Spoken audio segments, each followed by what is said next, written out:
Nous voici réunis en ce samedi béni, le 28 février, dernier jour du mois de février, un jour que Dieu lui-même a choisi pour nous parler au fond du cœur. Bienvenue sur Psaume de foi, ce lieu sacré où chaque parole est une prière, chaque silence est une invitation à aller plus loin dans la présence de Dieu. Si vous nous rejoignez pour la première fois aujourd'hui, sachez que vous n'êtes pas ici par hasard. Et si vous êtes déjà de la famille de Psaume de foi, vous savez que chaque rencontre ici est un moment de grâce, un moment à part, un moment que l'on garde longtemps dans l'âme. Ce samedi marque la fin d'un mois.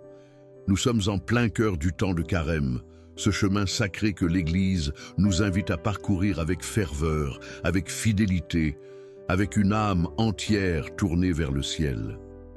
Le Carême n'est pas une saison de tristesse. Non, c'est une saison de vérité, de profondeur, de retournement intérieur. C'est un temps où Dieu nous dit « Viens à moi, tel que tu es, et laisse-moi te transformer ».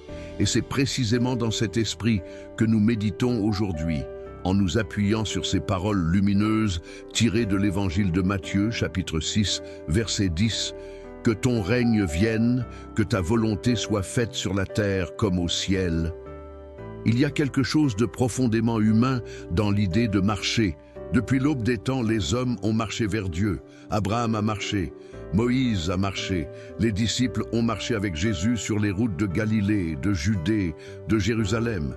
Et aujourd'hui, en ce dernier samedi du mois de février, nous marchons nous aussi. Pas sur les routes de terre battues du Proche-Orient ancien, mais sur les routes intérieures de notre âme, ces routes parfois poussiéreuses, parfois tortueuses, parfois envahies par les herbes folles du péché et de la distraction. Et c'est précisément sur ces routes-là que le Carême vient nous rejoindre. Le Carême est une invitation au désert. Non pas le désert comme punition, mais le désert comme espace de rencontre. C'est dans le désert que Dieu a parlé à Moïse depuis le buisson ardent.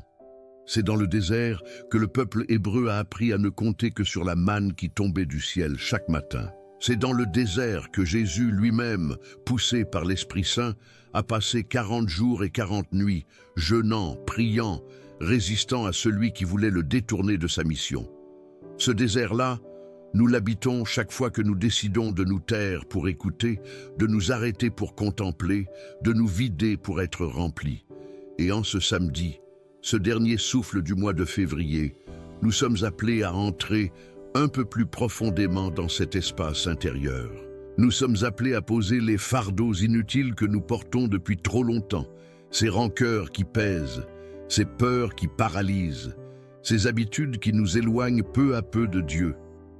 Le Carême nous dit « Pose tout cela, ouvre les mains et laisse Dieu faire ce que toi tu ne peux pas faire. » Si cette méditation touche quelque chose en vous, si ces paroles résonnent dans votre cœur, nous vous invitons à vous abonner à la chaîne Psaume de foi.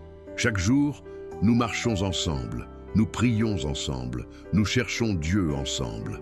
Rejoignez cette famille spirituelle en cliquant sur le bouton d'abonnement. Votre présence ici est déjà une prière. Pour comprendre ce que signifie prier « que ton règne vienne », il faut d'abord comprendre ce qu'est un roi.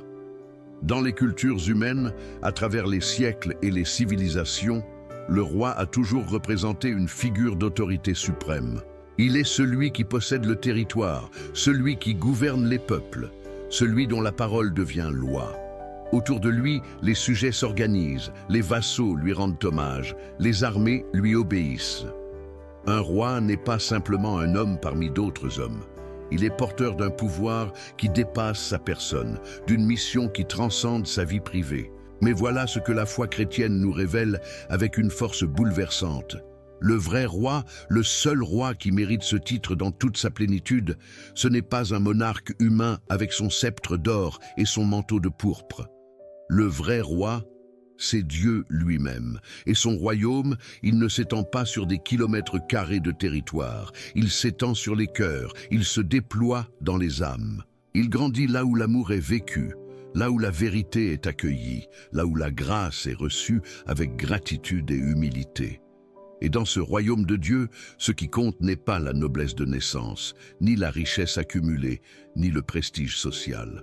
Ce qui compte, c'est la disposition du cœur. Le royaume de Dieu appartient à ceux qui se reconnaissent petits devant lui. Il appartient à ceux qui ont faim et soif de justice. Il appartient à ceux qui pleurent, à ceux qui construisent la paix, à ceux qui choisissent la miséricorde même quand la vengeance serait plus facile. Le sermon sur la montagne n'est pas simplement un beau discours moral. C'est la charte du royaume de Dieu. C'est la description de ce à quoi ressemblent ceux et celles en qui le règne de Dieu s'est établi. Alors lorsque nous prions que ton règne vienne, nous ne faisons pas simplement une demande cosmique abstraite. Nous prions pour que ce règne s'établisse en nous d'abord. Nous prions pour que la logique de Dieu remplace notre logique égocentrique. Nous prions pour que ces valeurs, la douceur, le pardon, la justice, l'amour inconditionnel, deviennent nos valeurs. Nous prions pour que là où nous vivons, là où nous travaillons, là où nous aimons, le règne de Dieu soit visible à travers nous comme à travers des fenêtres ouvertes sur le ciel. Il y a une vertu sans laquelle le règne de Dieu ne peut s'établir dans un cœur, une seule, et cette vertu, c'est l'humilité. Non pas cette fausse humilité qui se déguise en modestie calculée, qui dit « Oh, je ne suis rien », tout en guettant du coin de l'œil le regard admiratif des autres. Non, l'humilité vraie, l'humilité évangélique, c'est la vérité sur soi-même. C'est reconnaître que tout ce que l'on est, tout ce que l'on a, tout ce que l'on peut accomplir vient de Dieu, retourne à Dieu, et n'a de sens que dans la relation à Dieu. Un serviteur orgueilleux ne peut pas être un bon serviteur. C'est une loi spirituelle aussi certaine que la loi de la gravité est une loi physique. Le serviteur orgueilleux, même s'il accomplit extérieurement les gestes du service, reste intérieurement tourné vers lui-même. Il sert pour être vu. Il sert pour être remercié. Il sert pour maintenir une certaine image de lui-même. Et dès lors, ce qu'il accomplit n'est plus vraiment un service. C'est une forme subtile de culte rendue à sa propre personne. Le serviteur humble, au contraire, possède cette capacité rare et précieuse de s'effacer pour laisser briller celui qu'il sert. Il n'a pas besoin de reconnaissance humaine parce qu'il trouve sa joie ailleurs, dans la certitude que Dieu le voit, que Dieu l'entend, que Dieu, qui voit dans le secret, le récompensera dans le secret. Et c'est cette disposition-là qui rend le cœur disponible pour accueillir le règne de Dieu. Un cœur humble est un cœur spacieux. Un cœur humble est un cœur dans lequel Dieu peut s'installer, s'étendre, régner. En ce samedi du carême, arrêtons-nous un instant sur cette question. Est-ce que je sers Dieu ou est-ce que je me sers de Dieu? Est-ce que je cherche sa volonté ou est-ce que je cherche sa validation pour mes propres plans? Est-ce que je prie pour qu'il vienne dans ma vie telle qu'elle est ou est-ce que je prie surtout pour qu'il bénisse ma vie telle que je veux qu'elle soit?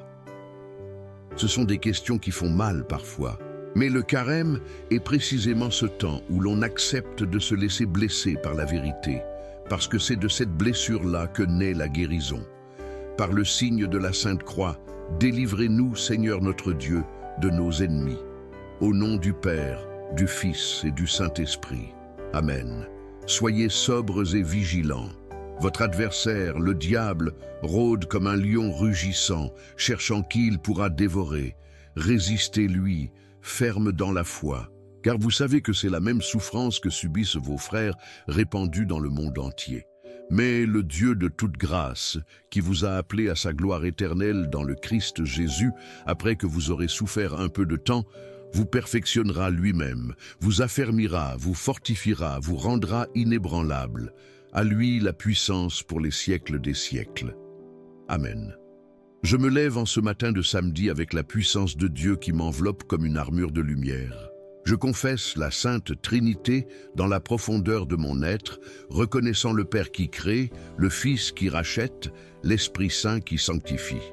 Je me lève par la force de l'incarnation du Verbe éternel, Jésus-Christ, né de la Vierge Marie dans la plénitude des temps, mort sur la croix pour le salut de tous les peuples, ressuscité le troisième jour selon les Écritures, monté aux cieux d'où il reviendra dans la gloire pour juger les vivants et les morts. Je me lève aujourd'hui par la puissance du baptême qui m'a configuré au Christ.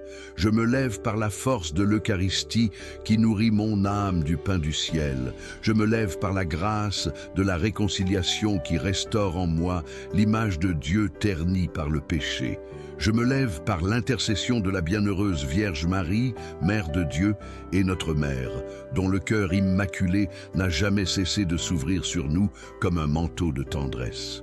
Je me lève par la puissance de Saint Michel Archange, prince des armées célestes, qui a vaincu le dragon et le garde à distance des âmes qui se confient à sa protection. Que la force de Dieu me dirige aujourd'hui dans chacun de mes pas. Que la sagesse de Dieu illumine chacune de mes pensées. Que la bonté de Dieu inspire chacune de mes paroles. Que l'amour de Dieu guide chacun de mes gestes. Que le regard de Dieu me surveille pour me garder sur le droit chemin. Que l'oreille de Dieu soit ouverte sur chacun de mes soupirs, même ceux que je n'ose pas formuler en prière, même ceux qui restent coincés dans la gorge comme des pierres trop lourdes. Que la main de Dieu me retienne quand je suis sur le point de tomber. Que le chemin de Dieu s'ouvre devant moi quand je ne sais plus où aller. Que le bouclier de Dieu me protège des flèches enflammées du malin, de ces pensées destructrices qui viennent saper ma confiance, ébranler ma foi, me faire douter de son amour. Que l'armée de Dieu me défende des pièges du démon, des tentations du vice, de tous ceux qui me veulent du mal, qu'ils soient proches ou lointains, qu'ils agissent isolément ou en groupe, ouvertement ou dans l'ombre. Je proclame aujourd'hui ces forces de protection contre le mal, contre toute puissance cruelle qui menace mon corps et mon âme, contre les enchantements des faux prophètes, contre les lois obscures du paganisme, contre les mensonges des hérétiques, contre les arts de l'idolâtrie, contre les sortilèges et les artifices qui cherchent à corrompre ce que Dieu a créé saint et bon. Aujourd'hui, le Christ est devant moi pour m'ouvrir la route. Le Christ est derrière moi pour me garder les reins. Le Christ est à ma droite pour me soutenir dans l'effort. Le Christ est à ma gauche pour me relever dans la chute. Le Christ est au-dessus de moi pour me rappeler où est ma demeure véritable. Le Christ est en dessous de moi pour que mes pieds ne glissent pas. Le Christ est en moi comme le cœur qui bat, comme le souffle qui dure, comme la lumière qui ne s'éteint pas même dans la nuit la plus épaisse. Le Christ dans le cœur de tous ceux à qui je parlerai aujourd'hui. Le Christ dans la bouche de tous ceux qui me parleront. Le Christ dans les yeux de ceux qui me regarderont, pour que je sache reconnaître en chaque visage humain l'empreinte de Dieu qui ne s'efface jamais tout à fait. Le Christ dans les oreilles de ceux qui m'entendront, pour que même mes mots maladroits portent quelque chose de sa grâce. Que Dieu se lève et que ses ennemis soient dispersés. Que par l'intercession de la bienheureuse Vierge Marie, de Saint Michel Archange, de Saint Joseph, protecteur de l'Église universelle et de toute la cour céleste, ses adversaires fuient devant sa face. Au nom du Père, du Fils et du Saint-Esprit. Amen. Notre Père qui es aux cieux, que ton nom soit sanctifié, que ton règne vienne, que ta volonté soit faite sur la terre comme au ciel. Donne-nous aujourd'hui notre pain de ce jour. Pardonne-nous nos offenses, comme nous pardonnons aussi à ceux qui nous ont offensés. Et ne nous soumets pas à la tentation, mais délivre-nous du mal, car c'est à toi qu'appartiennent le règne, la puissance et la gloire pour les siècles des siècles. Amen. En ce carême et en tous les jours de notre vie, délivre-nous du mal. Délivre-nous du mensonge qui se présente avec le visage de la vérité. Délivre-nous de la tiédeur qui nous fait croire que nous sommes fidèles, alors que nous ne le sommes qu'en apparence. Délivre-nous de la peur qui nous paralyse au bord du changement que tu nous proposes. Délivre-nous de l'orgueil qui nous empêche de demander pardon et de recevoir le pardon. Délivre-nous, Seigneur, de tout ce qui en nous résiste encore, à l'action de ta grâce, à la venue de ton règne, à l'accomplissement de ta volonté sainte et bienveillante. Je vous salue, Marie, pleine de grâce. Le Seigneur est avec vous. Vous êtes bénie entre toutes les femmes, et Jésus, le fruit de vos entrailles, est béni. Sainte Marie, Mère de Dieu, priez pour nous, pauvres pécheurs, maintenant et à l'heure de notre mort. Amen. Ô Marie, conçue sans péché, priez pour nous qui avons recours à vous, et pour tous ceux qui n'ont pas recours à vous, surtout pour les ennemis de la Sainte Église, pour ceux qui sont loin de Dieu, pour ceux qui ont perdu l'espérance, pour ceux dont le cœur est durci par la souffrance ou par le péché, et pour tous ceux qui nous sont confiés en ce moment, dans notre communauté de prière, dans nos familles, dans nos pays, dans le monde entier. Amen. Frères et sœurs bien-aimés, fortifiez-vous dans le Seigneur et par sa force souveraine. Revêtez l'armure de Dieu afin de pouvoir tenir ferme contre les manœuvres du diable, car ce n'est pas contre des adversaires de chair et de sang que nous avons à lutter, mais contre les principautés, contre les puissances, contre les régisseurs de ce monde de ténèbres, contre les esprits du mal qui habitent les espaces célestes. Prenez donc l'armure de Dieu afin de pouvoir résister dans le moment mauvais et, après avoir tout surmonté, tenir encore. Tenez donc, ayez la vérité pour ceinture, la justice pour cuirasse, l'ardeur à annoncer l'évangile de paix pour chaussures aux pieds. Prenez en toutes circonstances le bouclier de la foi, grâce auquel vous pourrez éteindre tous les traits enflammés du malin. Prenez aussi le casque du salut et le glaive de l'esprit, c'est-à-dire la parole de Dieu. Multipliez prières et supplications dans l'esprit, pour tous les saints, pour ceux qui peinent, pour ceux qui doutent, pour ceux qui cherchent sans savoir encore ce qu'ils cherchent. C'est la parole de saint Paul aux Éphésiens et elle retentit avec la même force aujourd'hui, en ce samedi de Carême, en cette fin de mois de février, que lorsqu'elle a été écrite pour la première fois depuis les murs d'une prison romaine. Parce que le combat spirituel n'a pas changé de nature, parce que l'ennemi n'a pas changé de tactique, et parce que Dieu n'a pas changé d'amour. Il est le même hier, aujourd'hui et pour les siècles. Son armure est toujours disponible. Sa protection est toujours offerte. Il ne manque que notre consentement, notre désir de la revêtir chaque matin avec la même conviction que l'on enfile ses vêtements. Le carême ne nous demande pas de souffrir pour souffrir. Il ne nous demande pas de nous flageller intérieurement, de ruminer nos fautes jusqu'à l'épuisement, de nous convaincre que nous ne valons rien. Non. Le Dieu du carême est le même que le Dieu de Pâques. C'est le Dieu qui court à la rencontre du Fils prodigue quand il le voit encore au loin sur la route. C'est le Dieu qui ne se contente pas d'attendre sur le seuil.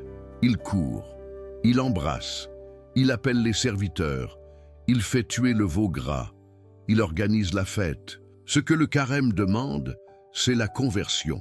Et la conversion, dans la tradition chrétienne, c'est la métanoïa grecque, un changement de mentalité, un retournement du regard, une décision intérieure de ne plus regarder dans la même direction.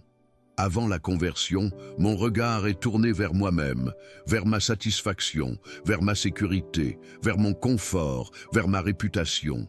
Après la conversion, mon regard se tourne vers Dieu, vers l'autre, vers ce qui dure au-delà du temps, vers ce qui compte dans l'éternité. Ce retournement ne se fait pas en un jour. Il ne se fait pas non plus en 40 jours. Il se fait tout au long d'une vie, dans 1000 petites décisions quotidiennes, dans 1000 petits renoncements silencieux, dans 1000 petits choix qui semblent insignifiants, mais qui, pris ensemble, dessinent peu à peu le contour d'une âme qui ressemble de plus en plus à celle du Christ.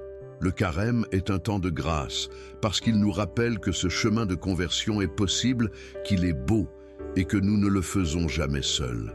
L'Église marche avec nous. Les saints intercesseurs marchent avec nous, et surtout l'Esprit Saint marche avec nous, en nous, comme un guide intérieur qui connaît chaque recoin de notre âme et qui sait exactement par où nous mener pour que nous atteignions la lumière de Pâques avec un cœur plus large, plus libre, plus capable d'amour qu'il ne l'était le mercredi des cendres. Père qui es aux cieux, toi qui nous as donné dans ton Fils Jésus-Christ, notre frère et Seigneur, la plénitude de la révélation, toi qui as répandu dans nos cœurs la flamme de la charité par ton Esprit Saint, toi qui appelles chaque âme humaine à te rejoindre dans la communion de ta vie divine, éveille en nous en ce dernier samedi de février le désir ardent de ton règne. Que ta grâce fasse de nous des semeurs d'évangile, là où nous vivons. Que ta paix rayonne à travers nous dans les lieux où règne la violence et la discorde. Que ta vérité, que nous portons comme un trésor dans des vases d'argile, parvienne jusqu'à ceux qui cherchent la lumière sans encore savoir son nom. Que ton amour, que nous avons reçu gratuitement, nous brûle intérieurement jusqu'à ce que nous ne puissions plus faire autrement que de le donner gratuitement à notre tour. Transforme nos cœurs endormis en cœurs éveillés. Transforme nos mains fermées en mains ouvertes. Transforme nos regards méfiants en regards qui savent voir le Christ dans le visage du pauvre, de l'étranger, du malade, de celui que la société a mis sur le bord du chemin. Que le carême que nous vivons en ce moment ne soit pas une simple observance religieuse, mais une véritable Pâque intérieure, un passage de la mort à la vie, de l'obscurité à la lumière, du repliement sur soi à l'ouverture radieuse sur Dieu et sur le monde. Que la grâce de ce temps de carême ranime en nous, pèlerins d'espérance, le désir des biens célestes.